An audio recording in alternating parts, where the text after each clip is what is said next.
The first time the Vareth Dominion sent a warning to Earth, we expected compliance within 72 hours. We did not receive compliance.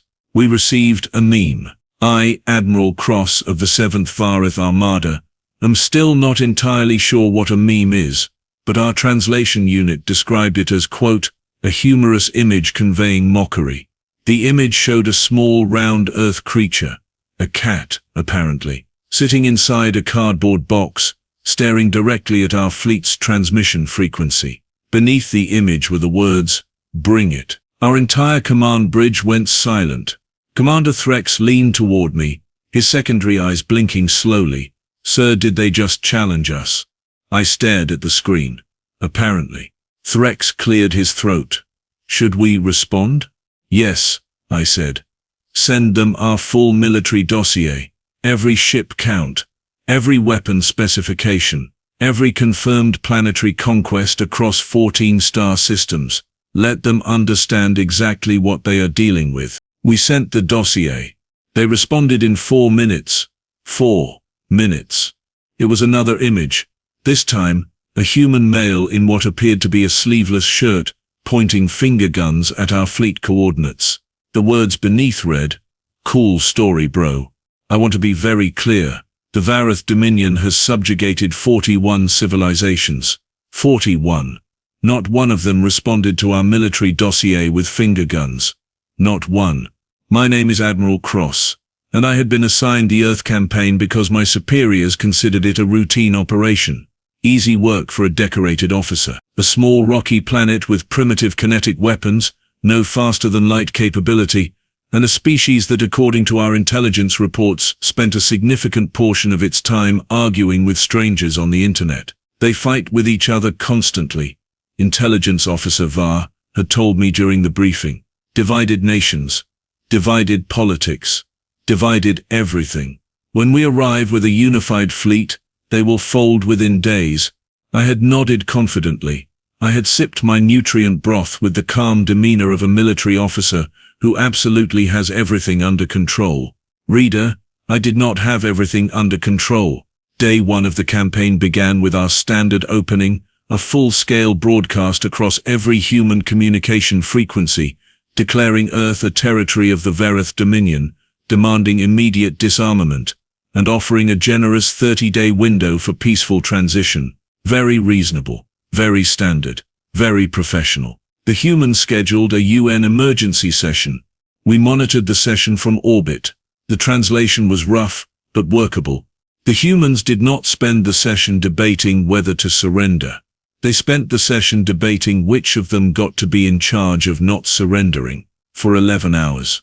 There was a point where a representative from a nation called France and a representative from a nation called the United States nearly came to blows over the precise wording of their joint defiance statement. They eventually agreed on a single sentence that was transmitted to our fleet. It read, "Earth does not negotiate with threats. See you soon." Threx looked at me. "See us soon? We are already here." "I think," I said carefully, "that is the point." On day 3, we detected activity. Enormous activity. Not retreat. Not white flags. Not the desperate pleading transmissions we normally received at this stage. Instead, every major human nation, those same nations that had been arguing with each other for 11 hours, suddenly went very, very quiet. Their communication frequencies dropped to almost nothing. Var pulled up the surface scans and made a sound I had never heard him make before. Something between a cough and a prayer. "Sir," he said, "they are building." "Building what?" "Everything." That was not a satisfying answer. I asked for specifics. The specifics were not comforting. Across the planet's surface, industrial output had increased by an amount our models classified as, and I quote, "statistically improbable." Factories that had been producing consumer goods 24 hours ago were now producing weapons components. Supply chains that had been moving food and electronics were now moving armored equipment and munitions. And those arguing nations, those deeply divided, perpetually bickering humans who supposedly could not agree on anything, they were sharing resources. Willingly. Var pointed at a data stream showing energy signatures from the northern continent. Sir, that is a weapons platform. A large one. How large? He paused for what felt like a very long time. Larger than our destroyer class. I stared at the scan. Then I looked at the original intelligence report on my desk. The one that said Earth was a routine operation. I picked it up. I set it down. I considered my career choices in silence. Sir, Thrick said quietly. Should we be concerned? From the surface of that small, stubborn, meme-sending planet, a new transmission came through. Not a UN statement this time. No diplomatic language, no formal headers, just a single audio recording. It was a sound. A deep, rhythmic, pounding sound. Our cultural database cycled through 6,000 entries before it found a match. War drums. Human war drums. And then a voice, calm as still water, and twice as cold, spoke 4 words into the silence of our command bridge. We remember every war. We remembered every war. That was what the human said. And I, Admiral Kross of the 7th Vareth Armada, sitting in my command chair with a nutrient broth going cold beside me, made the executive decision to look up exactly how many wars the humans had fought. I asked Var to compile the list. Var compiled the list. Then Var sat down on the floor, not in a chair, on the floor, just lowered himself and stared at the ceiling. Var, I said. Report, sir, he said from the floor. They have been fighting each other continuously, in various forms and scales, for approximately 10,000 years. They have fought over land, water, religion, trade, pride, insults, inheritance disputes, a single assassination, and on at least one documented occasion, a bucket. A bucket. A bucket, sir. The war lasted 12 years. I looked at the weapons platform our scanners had identified. The one that was now fully operational. The one that was, according to our latest readings, charging. And we, I said slowly, sent these people a strongly worded letter and expected them to hand over their planet. Yes, sir, we did. Because our intelligence report said they were divided. Yes, sir. They are divided, I said, mostly to myself. They are just not divided about this. The first shot came at 0400 hours, ship time, not from our fleet. We had not fired yet. We were still in the phase of the campaign where we loom menacingly and let psychological pressure do the work. Very effective strategy. 41 civilizations could confirm this. The shot came from Earth. One shot.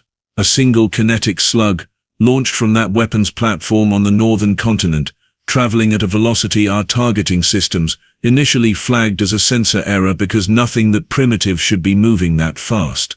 It crossed the distance between the planet and our forward picket line in less time than it took Threx to finish saying, "What is that?" It did not hit a ship. It hit the space between our ships. Precisely between them, threading through our formation like a needle through fabric, close enough to rattle hull plating on 3 destroyers, close enough that our collision alert screamed for 6 full seconds, and then it was past us, continuing silently into the void behind our fleet. A warning shot. The humans fired a warning shot at us. I want you to understand the scale of this. We are the Vareth Dominion. We have a fleet of 230 warships. We hold weapons capable of cracking planetary crusts. We have never in the entire history of our military campaigns received a warning shot from a target civilization.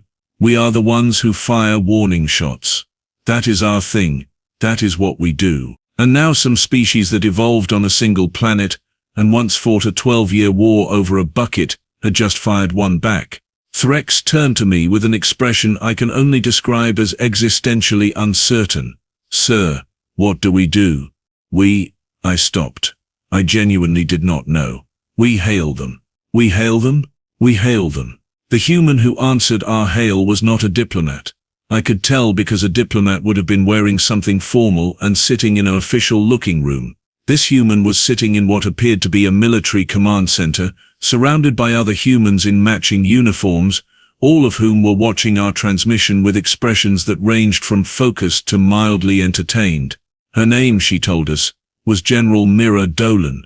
She had short grey hair, eyes the color of a storm system, and the general energy of someone who had been awake for 36 hours and was perfectly fine with that. "Admiral," she said, "you got our message." "The warning shot," I said. "The warning shot," she confirmed. "We wanted to be polite." I stared at her. "You wanted to be polite?" "We could have aimed at something," she said simply. Behind her, one of her officers made a sound that I believe humans call stifling a laugh. "General Dolan," I said, choosing my words carefully because something about this woman made me feel that imprecise language could be fatal. "You are aware of the size of our fleet. 230 ships," she said. "Down to 227 actually. 3 of your destroyers in the outer formation sustained hull damage from the shockwave. You might want to check on them." Our damage control boards lit up simultaneously. She was right.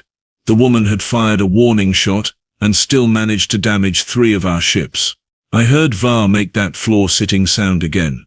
"Let me explain something to you, Admiral," General Dolan continued, leaning forward slightly. "You came here expecting to find a divided planet. And yes, on a normal Tuesday, we are divided. We disagree about everything. Politics, economics, what to eat, how to raise children, whether certain films are actually good, all of it. We are spectacular at disagreeing with each other. It is practically a cultural institution." She paused. Let that breathe for a moment. But the second something shows up and threatens all of us, every single argument stops. Every disagreement gets put in a drawer. Every nation, every government, every military force on this planet points in the same direction. Your direction, Admiral. And we have 10,000 years of practice at this exact thing. 10,000 years of building weapons, developing tactics, learning how to break things and push through pain, and keep fighting when any reasonable species would have stopped. The command center behind her was very quiet. The officers were not laughing now. "So here is what I am offering you," she said. "Leave, right now. Take your fleet, and go back to whoever sent you, and tell them Earth is not available. Tell them we said thank you for the motivation, because our defense budget just got approved unanimously for the first time in recorded history." She smiled. It was not a warm smile. "Or stay, and find out why we remember every war." I looked at Threx. Threx looked at Var. Var was still processing. I thought about 41 conquered civilizations. I thought about our perfect record. I thought about the intelligence report sitting on my desk, the one that called this a routine operation. Then I thought about a 12-year war over a bucket. "Helmsman," I said quietly. "Sir, set a course. Away from Earth. Maximum speed." The bridge was silent for exactly 2 seconds. "Wise choice," said General Dolan, and the transmission ended. I filed my report to Dominion Command that evening. I described Earth as, quote, "a non-viable target presenting asymmetric risk disproportionate to strategic value." I recommended immediate reclassification of the Sol system as a restricted zone. Command asked if I was certain. I thought about Mira Dolan's eyes. I thought about that warning shot. I thought about the war drums. "Absolutely certain," I wrote back. They approved the reclassification 3 days later. Somewhere on that small, stubborn, impossible planet, I imagine General Dolan put the victory announcement in a drawer, poured herself something hot to drink, and went back to arguing about something completely unrelated. That, I think, is the most human thing of all. They won. And then they moved on, because there was always something else to do. I envy them. I fear them. And I will never, for as long as I live, send another fleet to that system. Some planets are not worth the trouble. Earth is one of them.